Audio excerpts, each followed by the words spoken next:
에 나와 있는 제사의 예배의 본질에 대해서 주님께서 뭐라고 가르쳤는가 이런 걸 생각했습니다. 오늘은 레위기 8장 여러분 읽으셨는데 이 말씀을 중심으로 해서 이제 사명을 깨달읍시다 그런 제목으로 함께 은혜를 나누고자 합니다. 제가 알고 있는 어느 인도에 선생님이 계셔요. 근데 그분이 가셔가지고 자기는 한국에서 온 브라만 아무개라고 이 얘기를 하는 거예요. 여러분이 잘 알고 있는 것처럼 인도에는 카스트 제도라는 게 있어요. 제일 꼭대기에는 이 제사를 담당하는 브라만 계급이 있고 그 밑에는 이제 무사 계급에 해당하는 크사트리아가 있고요. 그 다음에 이제 평범한 일상생활을 살아가는 서민들, 그러니까 농사를 짓거나 또는 사업을 하거나 상업을 하거나 이런 사람들이 있죠. 그런 사람들을 이제 바이사라 그렇게 말해요. 그 다음에 이제 맨 밑에는 천민에 해당하는 슈드라라고 하는 그런 사람들이 있어요. 근데 그 천민 중에도 아주 접촉해서 안 되는 그런 천민인데 그런 사람을 불가촉 천민이라고 여러분 말하죠. 어쨌든 이 인도에서는 가장 높은 계층이 있는 사람들이 브라만 계층이라 할 수가 있어요. 브라만 계층은 뭐 하는 사람이겠죠? 제사를 드린 사람이라고 말할 수 있어요. 근데 자기가 한국에서 온 브라만 아무개입니다. 이렇게 얘기하면 그 인도 사람들이 관심을 갖고서 한국에도 브라만 계급이 있나 보다. 이렇게 생각하고 귀를 기울여서 경청한다는 거예요. 그래가지고 이제 거기서부터 복음을 잘 전하는 거죠. 여러분에게 여러분 누굽니까? 라고 물어본다면 여러분은 나는 누굽니다. 라고 대답을 하겠지만은 이것을 정체성이라고 하는데 나는 왕 같은 제사장입니다. 이렇게 대답을 해야 성경적인 답이단 말이에요. 나는 뭐 30억까지는 부자입니다. 이러면 대답이 안 돼요. 나는 박사기가 3개 있는 놀라운 지식을 가진 가방끈이 긴 사람입니다. 이렇게 대답해도 그것은 좋은 대답이 아니에요. 올바른 대답은 뭐예요? 항상 왕 같은 제사장입니다. 나는 택하신 족속이요 왕 같은 제사장이라는 그런 베드로전서 2장에 나와 있는 자기의 정체성에 대해서 분명하게 해야 된다는 거예요. 여러분 누구십니까? 여러분은 왕 같은 제사장이에요. 그러니까 여러분이 혹시 인도에 가서 누구 만나서 당신 뭐 하는 사람입니까? 라고 물어보면 당신 누굽니까? 라고 물어보면 저는 브라만에 해당하는 아무개입니다. 이렇게 얘기를 하는 것이 옳다는 거예요. 그것이 옳은 것이지 그것이 저 제사장으로 사명을 감당하기 위해서 그렇게 하는 거죠. 복음을 전하는 일을 하기 위해서 이렇게 말하는 것이 틀린 것이 아니다. 이렇게 말할 수 있어요. 어쨌든 우리는요, 항상 위대한 사명을 가진 왕 같은 제사장이라는 사실을 인식하고 그것을 늘 마음에 새기고 살아야 될 줄 믿습니다. 그래서 오늘은 이제 사명을 잘 감당합시다. 라는 제목으로 이 레위기 8장에 나온 제사장의 의식 규례, 그러니까 제사장을 어떻게 세우는가, 뭐 이런 거 쭉 나와 있는데 이런 거를 생각하면서 우리가 한번 깨닫는 시간을 갖기를 원합니다. 첫 번째 생각은 사명이란 무엇인가 아는 거예요. 사명이 뭐냐? 그것은 하나님이 나를 왜 이 땅에 보내셨는가? 이것을 분명하게 대답하는 거죠. 나의 인생의 목적이 뭐냐? 내 인생의 방향이 뭐냐? 이것을 알려주는 것이 사명이라고 할 수 있어요. 그러니까 너는 세상에서 뭐 하다냐라고 말하면 저는 세상을 뭐 80년 살면서 또는 뭐 90년 살면서 맨날 여기 화장실에 갔다 왔다가 또 밥 먹고 화장실에 갔다 왔다 이렇게 하다가 인분 생산 기계로 살았습니다. 이건 정답이 아니란 말이에요. 넌 세상에서 뭐 하다냐라고 말할 때는 저는 세상 사명을 잘 감당하고 갔습니다. 이렇게 답을 해야지 인생을 잘 살았다고 주님께서 평가한다는 거죠. 사명이란 무엇이냐? 내가 해야 되는 일. 하나님이 나를 이 땅에 보낼 때 무엇을 맡겨서 보내는가? 그것을 깨닫고 행하는 일이죠. 이 사명을 깨닫지 못하면 인생을 헛사는 거예요. 그래서요, 우리가 사명을 분명히 알아야 되는데 사명이 뭐냐에 대해서는 여러분이 이제 어떤 그 서양의 방송이라고 하는 그 사람에 대해서 레즈비언이다, 아니다, 동성애자 아니다, 뭐 눈물로 호소했다, 아니라고 자기 얘기했다, 뭐 그런 얘기가 많은 오프라 윈프리가 한 말이 있어요. 사명에서 이렇게 네 가지로 얘기했어요. 자, 사명이라는 것은 나보다 더 다른 사람에 비해서 남들보다 더 가진 것이 있으면 이 사람은 사명이 있다는 거죠. 남들은 다 1억 갖고 있어요. 근데 나는 5억 갖고 있어요. 그럼 나에게는 4억이라는 것을 나눠줄 사명이 있다는 거예요. 남들보다 더 많이 갖고 있는 게 뭐냐? 그걸 생각해봐요.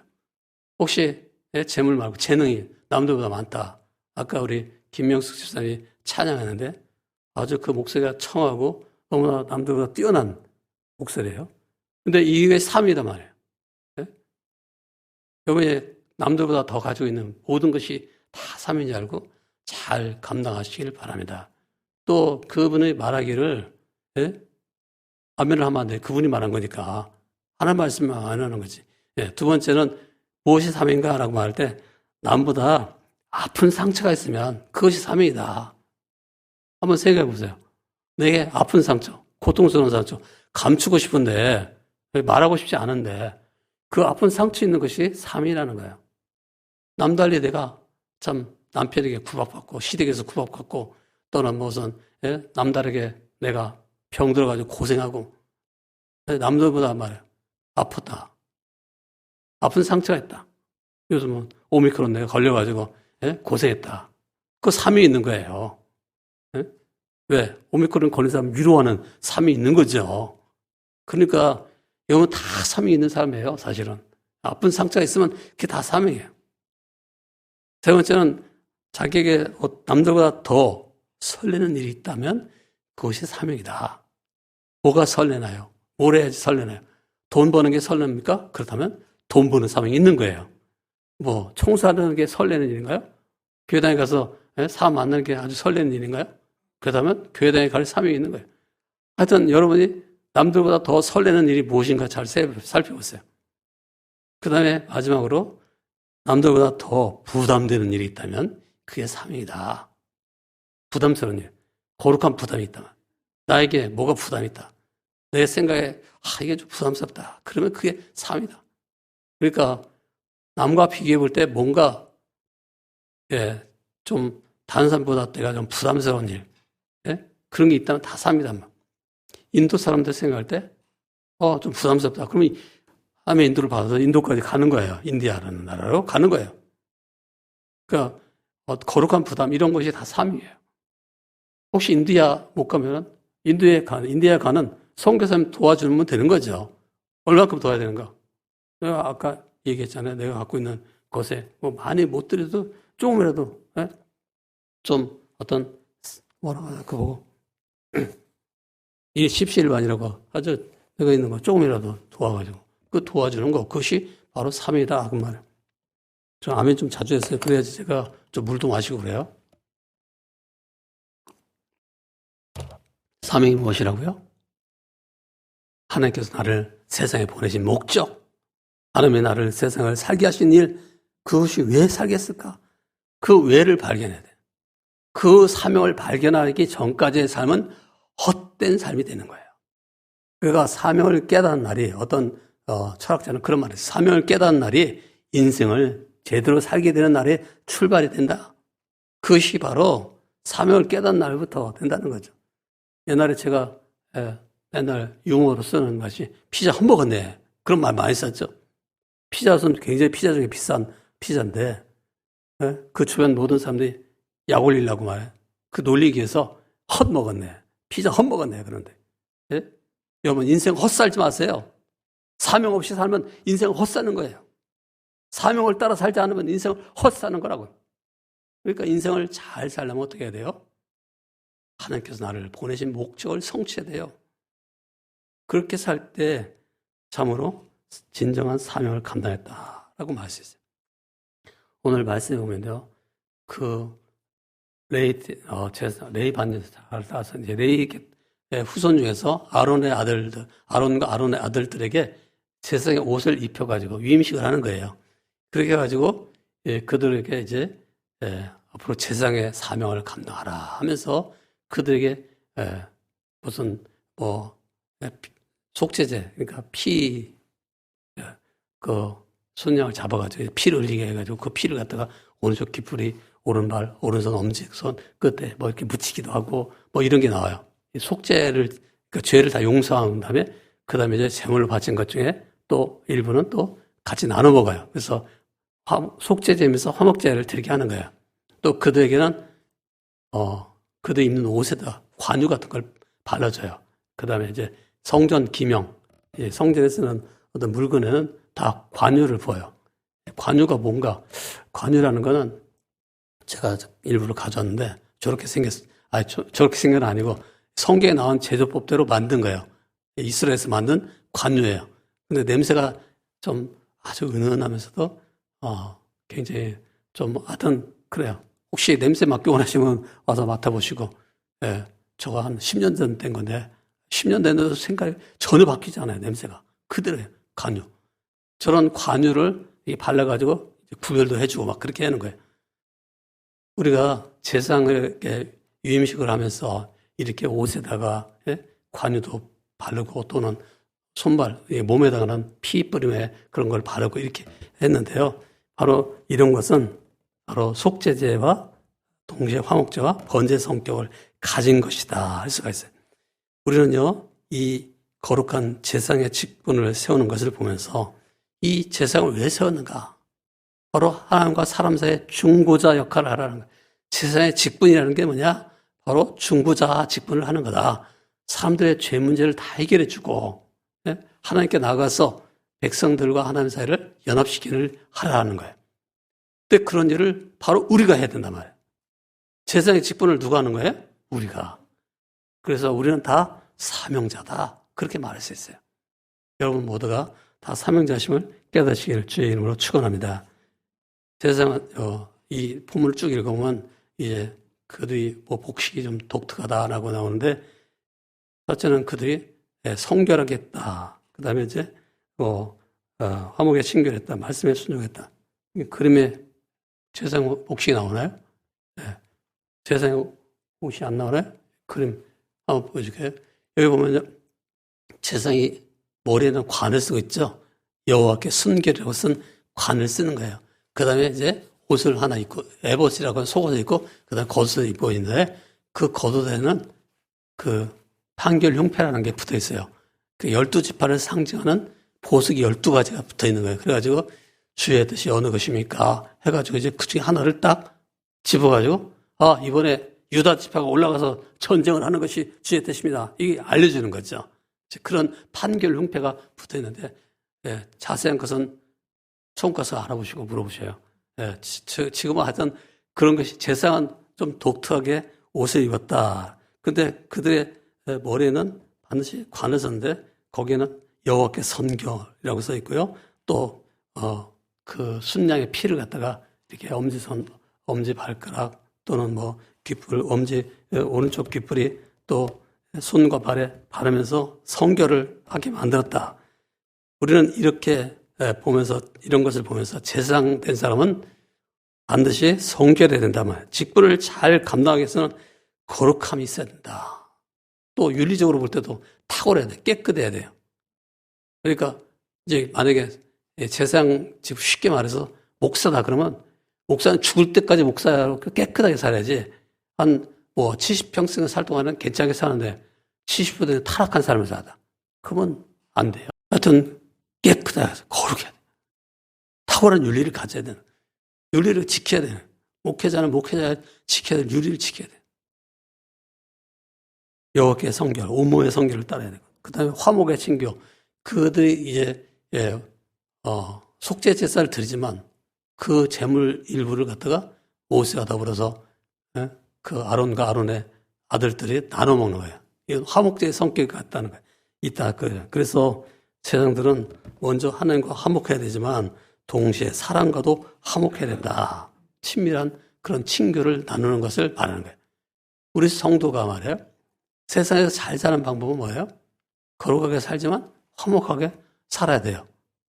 깨끗하게 살아야지만 되지만 동시에 다른 사람에게 베풀면서 화목하게 나누면서 그렇게 살아야 돼. 세 번째 보면 말씀 순종. 이것이 잘 드러나 있어요. 레위기 이 말씀을 보면요. 그들이 임식을 경영하는데 7일 동안 하고 이제 8일째 될 때 제사장이 돼가지고 제대로 이제 하는데 뭐 요즘은 목사 안수식 해봤자 뭐 1시간, 2시간밖에 안 걸리지만 하루밖에 안 걸리는데 이때는 안수식을 갖다가 이제 7일간 한 거예요. 그러면서 근데 그 7일간 할 때도 그냥 한 게 아니고 다 하나님께서 모세에게 말씀하신 대로 행하는 거예요. 그러니까 말씀대로 명령대로 규례대로 행한단 말이에요. 제사장은 반드시 철저히 순종하는 그런 삶을 살아야 된다는 것을 잘 보여주고 있어요. 우리가 어떻게 세상을 살아야 돼요? 우리는 항상 순종하며 하나님 말씀을 따라서 살아가야 되는 거예요. 그래서 이 레위기 8장의 말씀을 우리가 결론적으로 보면 바로 거룩함이 온전함이고 바탕이 순종이다. 순종 없이 성화 없고 성화 없이 사명을 감당할 수 없다.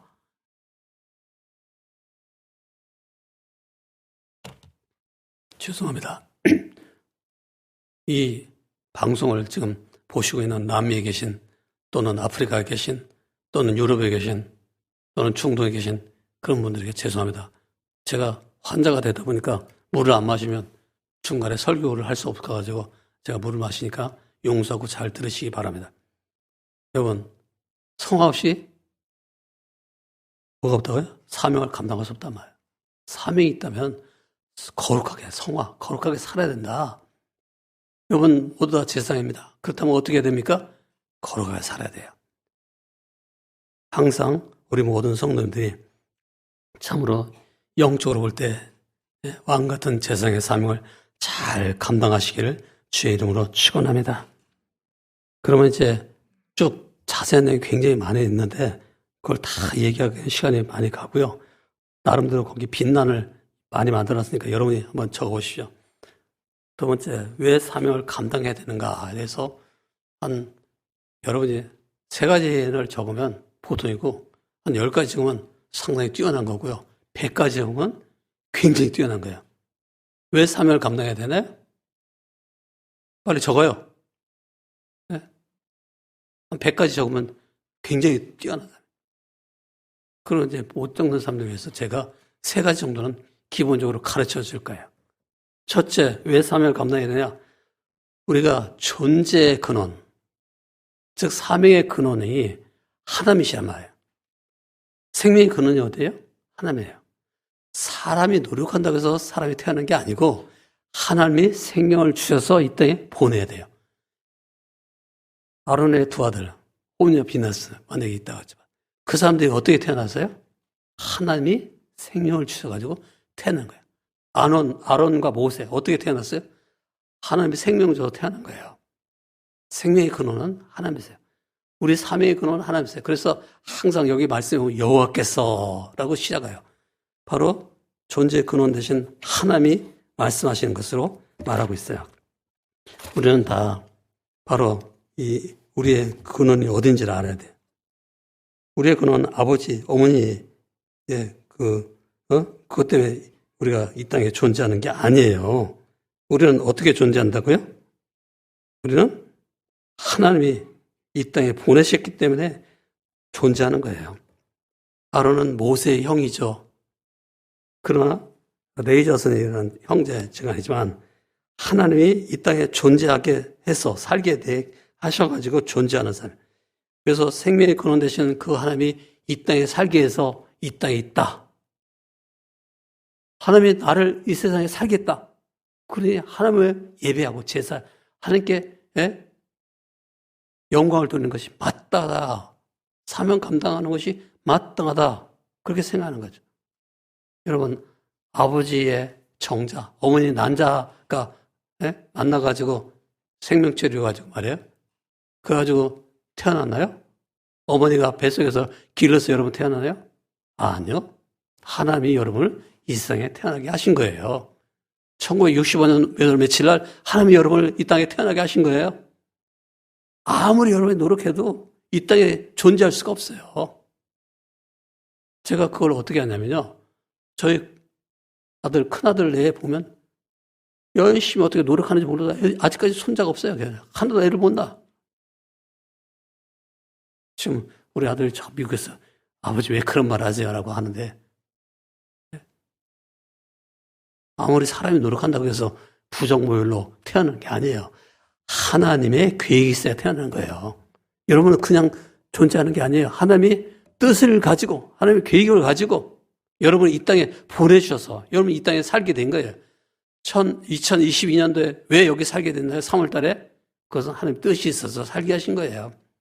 여러분 모두가 다 하나님께서 여러분을 이 땅에 세워주셨음을 깨닫고 항상 여러분에게 주신 이 세상의 삶을 잘 감당하시길 바랍니다.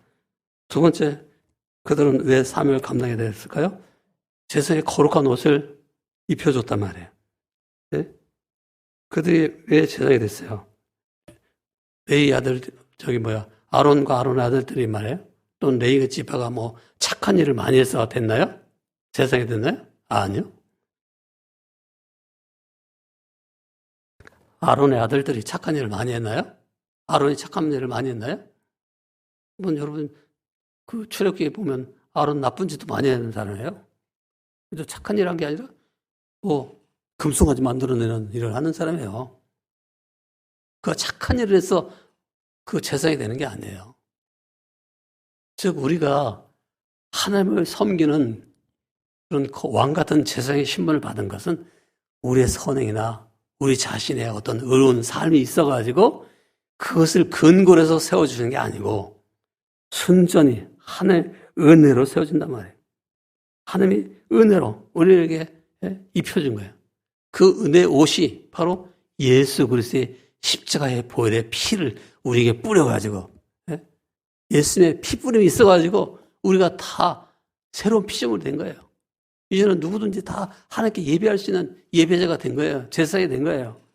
우리가 남들보다 더 뛰어나가지고 여기 교회 왔기 때문에 하나님께 예배 드리는 게 아니고 하나님의 은혜가 우리에게 임했기 때문에 우리에게 제사장 옷을 입혀줬기 때문에 우리는 하나님께 예배하는 사람이 된 거예요. 즉 가문의 영광이 뭐냐라고 말하면 가문의 영광은 영화입니다. 그러지 말하지 말고요. 여러분 가문의 영광은 뭐예요? 여러분이 하나님을 섬기면 영적 제사장, 왕 같은 제사장이 된 거예요. 이게 가문의 영광이에요. 무슨 가문의 영광을 시시한 것으로 말해 제사 늘리는 것 생각하지 마세요. 가문의 영광이 뭐라고요? 영적은 제사장 된 거. 하나님께 영광 돌리는 왕 같은 제사장 된 거. 예수의 피로 옷 입혀 주신 거. 그것이 놀라운 영광스러운 일이에요. 그렇다면 어떻게 해야 되겠어요? 영광스러운 하나님께 영광을 돌려드려야 되겠죠. 하나님께 영화롭게, 하나님을 영화롭게 하고 하나님을 기쁘게 하는 삶을 살아야죠. 이 세상을 살아가면서 맨날 자기만 기쁘고 자기 영광만 추구하는 그런 삶이 돼서는 안 된단 말이에요. 하나님의 영광을 구하는 삶이 돼야죠. 제가 항상 밥 먹을 때마다 우리 여러 가지 기도도 하지만 그 중에 한 가지가 선교사님들 위한 기도인데요. 우리 선교사님들 중에서도 누구를 위해서 기도할 때는 이렇게 기도해요. 하나님 세상 영광을 버리고 항상 하나님의 영광만을 추구하는 그런 선교사님이 되겠어요. 라고 기도해요. 그러니까 하루 세 끼 밥을 먹을 때마다 기도를 너무 길게 하니까 어떤 때 남이 불고 막 콩국수 그런 거 불어버려요. 근데 그래도 물론 선교사님들이 성령 충만을 기도합니다. 그 다음에 또 여러 가지 제발 굶지 않게 해주세요라고 또 기도합니다. 하지만 하여튼 세상 영광 버리고 하나님의 영광을 추구해서라고 늘 기도하는데 우리 모든 사람이 선교사님뿐만 아니라 우리 모든 사람들이 우리 성도들이 다 바로 항상 거룩한 예수 그리스도 십자가의 피로 피분을 받아 정결하게 되고 성결하게 됐으니 이 평범한 그런 사람이 말해 이제는 아주 구별된 특별한 사람이 되었으니 이게 은혜인 줄 알고 하나님께 이런 제사장의 사명을 잘 감당하는 그런 사람들이 다 되어야 될 줄 믿습니다. 세 번째, 왜 사명을 감당해야 될까요? 사명은요? 우리 사도행전 20장 24절 같이 다 찾아서 한번 읽어봅시다. 그래 제가 물을 좀 많이 마실지. 사도행전 20장 24절 다 같이 읽어보겠습니다. 시작. 주 예수께 받은 사명 시작. 예, 다 같이 한번 읽어보겠습니다. 20장 24절 말씀하십니까? 네.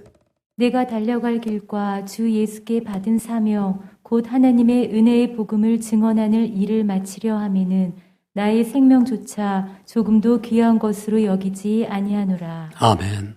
네. 사명이 뭐예요? 생명보다 소중하다는 거예요.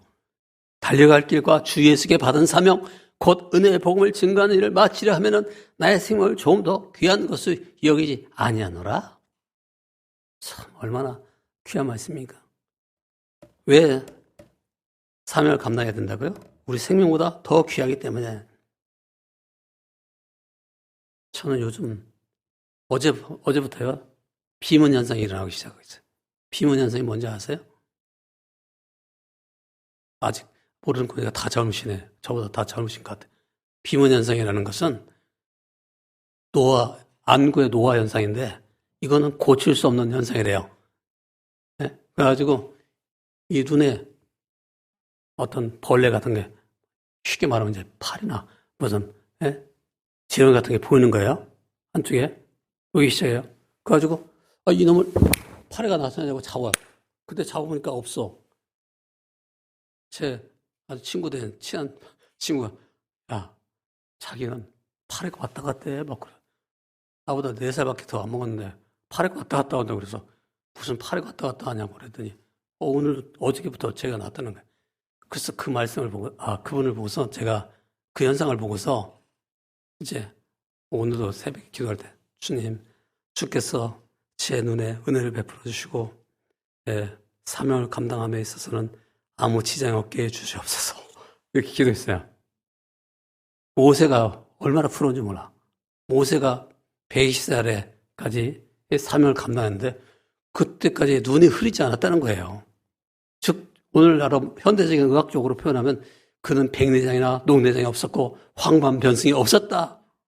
그런 말이에요. 나중에 이제 여러분도 나중에 아마 한 80 넘어가지고 120살까지 살면 비문현상이 나타날지도 몰라. 황반변성이 올지도 몰라요. 또는 녹내장이나 백내장 수술을 해야 될지도 몰라요. 근데 그게 없었다는 거예요. 그래서 참 모세는 끝까지 사명을 잘 감당했구나 생각하면서 주님께 저도 기도하면서 주님 저도 모세처럼 끝까지 달려갈 길 다 달려갈 때까지 사명을 잘 감당할 수 있게 해주세요 라고 했는데 사명은 생명보다 더 소중해요. 어느 목사님이 어떤 소명을 깨닫고 저 농촌에 가가지고 목회를 시작했대요. 근데 농촌에서 몇십 년 목회를 하다 보면 할머니 할아버지를 데리고 소망이 없는 거죠. 할머니 할아버지를 대상으로 목회를 하다 보니까 이분이 이제 지친 거죠. 탈진한 거죠. 그래가지고 참 이렇게 살다가는 인생 헛사는 게 아니야 하면서 이제 막 이렇게 탈진한 상태니까 그분이 이제 아주 상당히 방황을 하는데 오늘 큰 딸이 써가지고 온 그런 원고지를 봤어요. 그 원고지에 이렇게 써 있어요. 학교에 갔는데 큰 딸하고 여러 이제 뭐 자녀가 많이 있었겠어요. 뭐 맨날 뒀겠지만 하여튼 갔는데 큰 딸이 이제 학교 갔는데 선생님이 원고지를 쭉 나눠주면서 얘들아 너희들 앞으로 참 여러분이 너희들이 소중하게 생각하는 10사람 한번 생각해봐라. 그리고 여기다 글을 써봐라 하면서 물에 빠지면 제일 먼저 누구를 먼저 구할 건지 한번 써봐라 라고 했어요. 여러분도 한번 해보세요. 여러분에게 소중한 사람 10명 누군가요? 그 다음에 물에 빠지면 제일 먼저 구할 사람이 누군가요? 그래서 그 여학생이 이제 글을 쓰는 거예요. 첫째, 제일 먼저 구할 사람은 아빠다. 왜냐하면 아빠는 사람을 살리는 일을 하는 분이기 때문이다. 사람 살리는 일을 하는 분이다. 이 큰딸이 생각할 때 자기가 제일 소중한 사람은 사실은 엄마가 더 소중해. 딸들에게는 엄마가.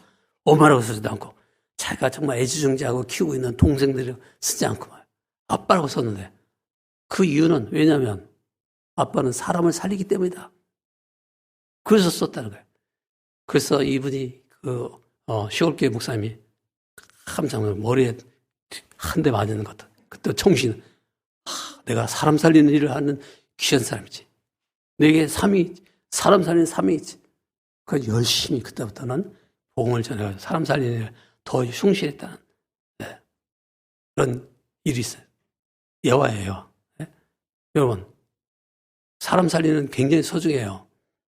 여러분, 사람의 생명보다 소중한 게 사명이에요. 사람 살리는 것보다 더 소중한 건 사명이에요. 우리에게는 다 사명이 있어요. 세상의 사명. 사람 살리는 사명이 있어요. 우리에게는. 세상은 뭐 하는 사람이라고요? 하나님께 예배드리는 사람이지만 또 사람들의 죄 문제 가지고 가서 하나님 사이에 중보자가 되는 거지만 그의 사명은 바로 사람들의 죄를 용서해 주도록 하는 속죄 제사를 드리고 화목케 하는, 하나님과 사람 사이를 화목케 하는 이런 사명이 있는 거예요. 그러니까 사명은 생명보다 소중하다고 할 수가 있어요. 여러분 어쨌든요, 저는 여러분이 다 정말 사명이 생명보다 소중한 줄 알고 사명을 잘 감당하면서 일생을 살아가시길 주의 이름으로 부탁드립니다. 그럼 어떻게 사명을 감당해야 될까요? 여기 많은 것을 말했는데 첫째는 거룩하게 살아야 돼요.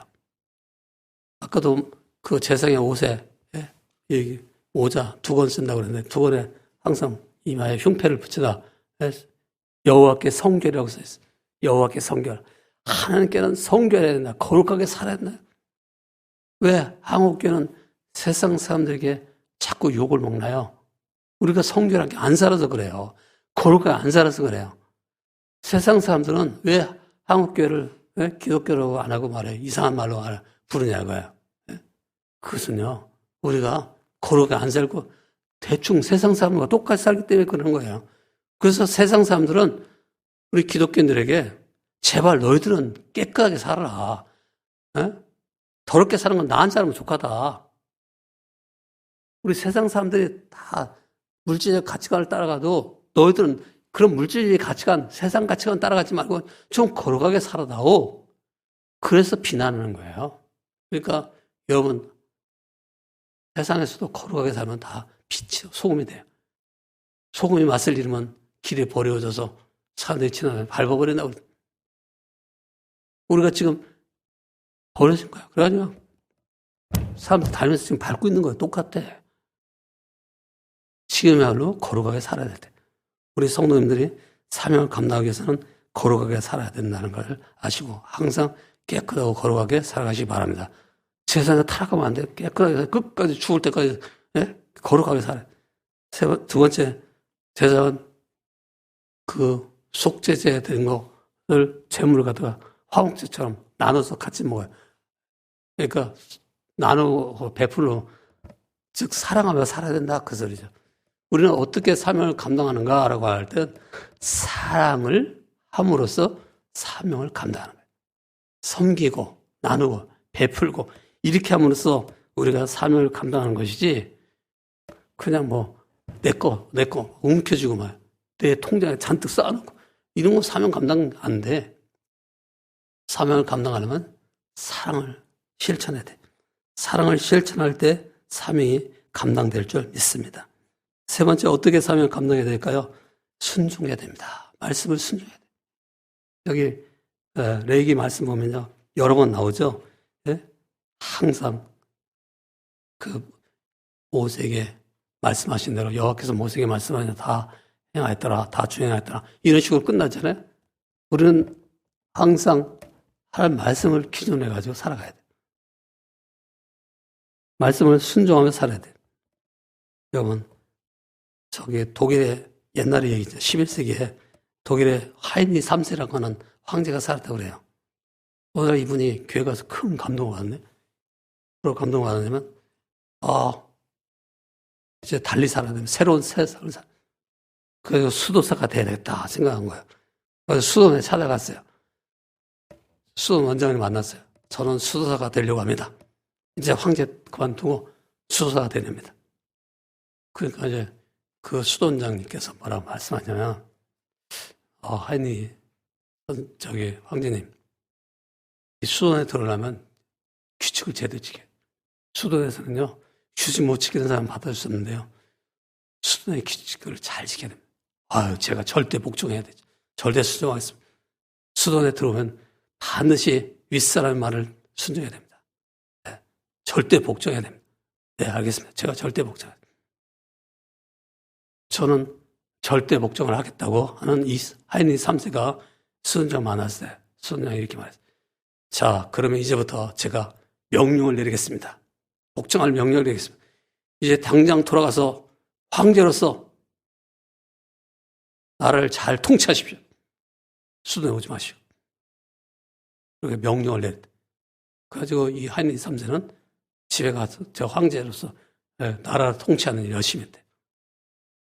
여러분, 그 수도자보다 더 높으신 하나님께서 말씀해요. 여러분에게 거룩하게 살라, 성결하게 살라, 사랑하며 살라, 또 순종하며 살라, 이렇게 말씀해요. 순종하며 살아야 돼요. 우리가 순종하지 않고 하나님 말씀을 지키지 않는다면 진짜 우리는 사명을 감당할 수 없어요. 오늘 우리 모든 성도님들이 또 세계 열방에서 이 말씀을 듣고 있는 모든 분들이 다 하나님 말씀을 잘 익히 알고 그 말씀을 잘 지키고 순종하고 또 말씀을 잘 전하는 그런 분들이 다 되시기를 주의 이름으로 축원합니다. 기도하겠습니다.